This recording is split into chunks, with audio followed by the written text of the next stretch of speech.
Assalamu alaikum students. In previous lecture we have discussed two subtopics. First one was law of resistance and second one was effect of temperature on resistance. Now our today's topic is temperature coefficient of resistance. This is also an important topic and mostly asked as a short question in final exam of ET 125. So let's start our today's lecture.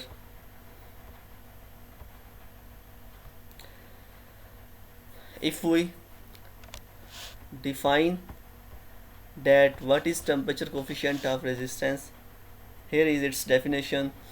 The temperature coefficient of resistance, shortly termed as TCR, is a measure of how much the electrical resistance of a material changes per degree change in temperature. Means इसके अंदर हम major करते हैं कि जैसे जैसे पर degree Celsius हम टेम्परेचर को किसी भी मटेरियल, कोई भी मटेरियल जिसकी हम रेजिस्टेंस को फाइंड आउट कर रहे हैं, उस मटेरियल के लिहाज से हम जैसे जैसे टेम्परेचर को चेंज करते जाते हैं वैसे वैसे हम मेजर करते हैं कि उसकी रेजिस्टेंस पे क्या चेंजिंग्स आ रही हैं, उसकी रेजिस्टेंस किस तरीके से चेंज हो रही है।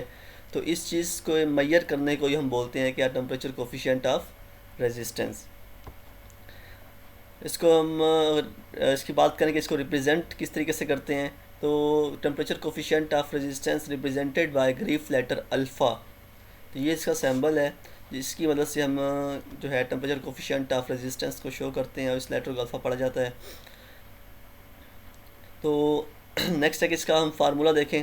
The standard linear formula use to calculate a materials resistance at a specific temperature is, क्योंकि इसके अंदर हम जो है किसी भी मटेरियल की रेजिस्टेंस को फाइंड करते हैं किसी भी मखसूस टेम्परेचर के लिहाज से, कि फॉर एग्ज़ाम्पल कोई भी हमें 30 डिग्री सेल्सियस टेम्परेचर दिया गया हो, 35 दिया गया हो, 40 डिग्री दिया गया हो, तो जैसे जैसे किसी मखसूस टेम्परेचर की वैल्यू हम लेकर हम चेक करते हैं क्या है कि उसके जो है रेजिस्टेंस के पे क्या इफ़ेक्ट पड़ता है। तो इसी चीज़ की मेजर करने को हम actually temperature coefficient of resistance के बोल रहे हैं। तो इसलिए इसका जो फार्मूला है नीचे दिया गया है, R is equal to R reference bracket 1 plus alpha into T minus T reference bracket close, small bracket close, large bracket close.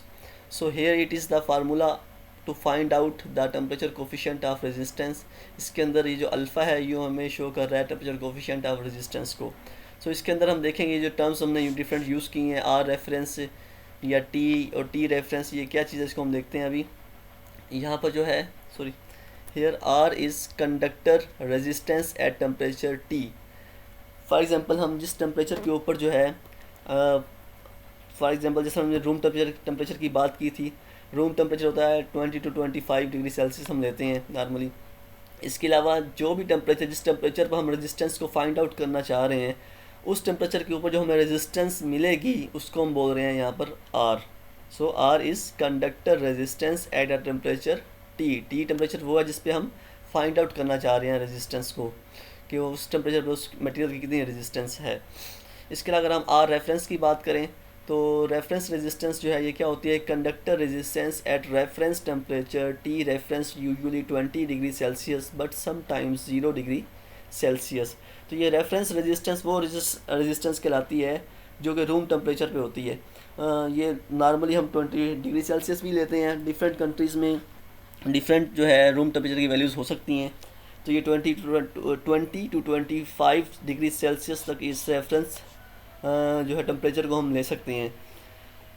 इसके अलावा but some time rarely cases में हम इसको 0 डिग्री सेल्सियस भी लेते हैं, बाकी मोस्टली जो है इसकी वैल्यू जो है ये आर रेजिस्टेंस मतलब मीन्स रेफरेंस रेजिस्टेंस जो है ये वो रेजिस्टेंस है जो कि एट रूम टेम्परेचर पर किसी भी कंडक्टिंग मटेरियल की या किसी मटेरियल की जो रेजिस्टेंस होती है रूम टेम्परेचर के ऊपर, उसको हम रेफरेंस रेजिस्टेंस बोल रहे होते हैं।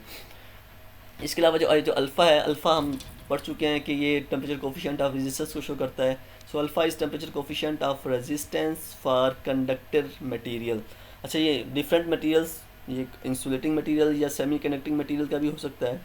तो यहाँ पर जस्ट हम कंडक्टर की बात की जा रही है, तो ये किसी भी किस्म के मटेरियल का हम टेम्परेचर कोफिशिएंट फाइंड आउट कर सकते हैं। टी जो है यहाँ पर T conductor temperature in degree Celsius.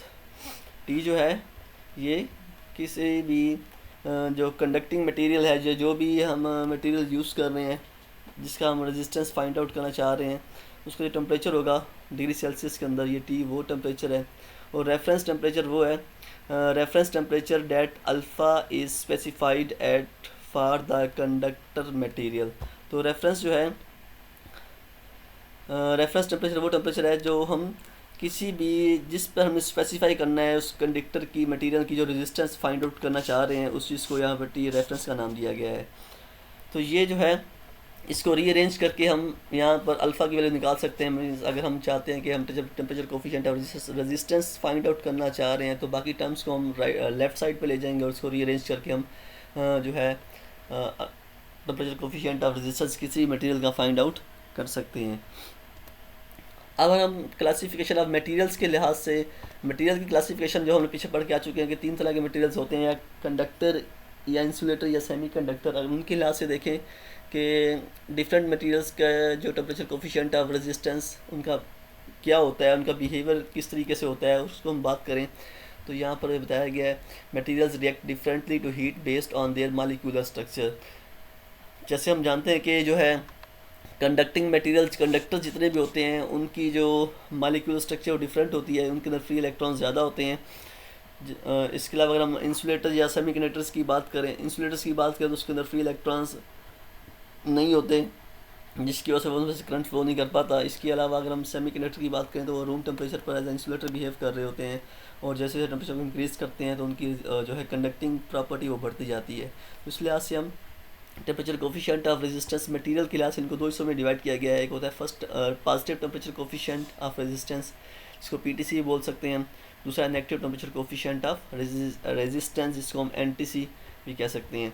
So positive temperature coefficient of resistance इस तरह के मटेरियल्स का होता है, जितने भी मटेरियल्स जिनकी रेजिस्टेंस टेम्परेचर बढ़ाने से बढ़ जाए, इस तरह के मटेरियल्स को हम बोलते हैं कि वो positive temperature coefficient of resistance कहलाते हैं। दोबारा बता रहा हूँ कि ऐसे मटेरियल्स जिनकी रेजिस्टेंस टेम्परेचर को बढ़ाने से इंक्रीज़ हो, इस तरह के मटेरियल्स को हम बोलते हैं कि वो उनका जो टेम्परेचर कोफिशिएंट ऑफ रेजिस्टेंस होता है वो पॉजिटिव होता है। और उसके अंदर जो है क्योंकि इन मटेरियल्स की रेजिस्टेंस टेम्परेचर बढ़ाने से बढ़ती है, तो इसलिए जो इसका temperature coefficient of resistance alpha जो होगा उसकी वैल्यू 0 से ग्रेटर होगी।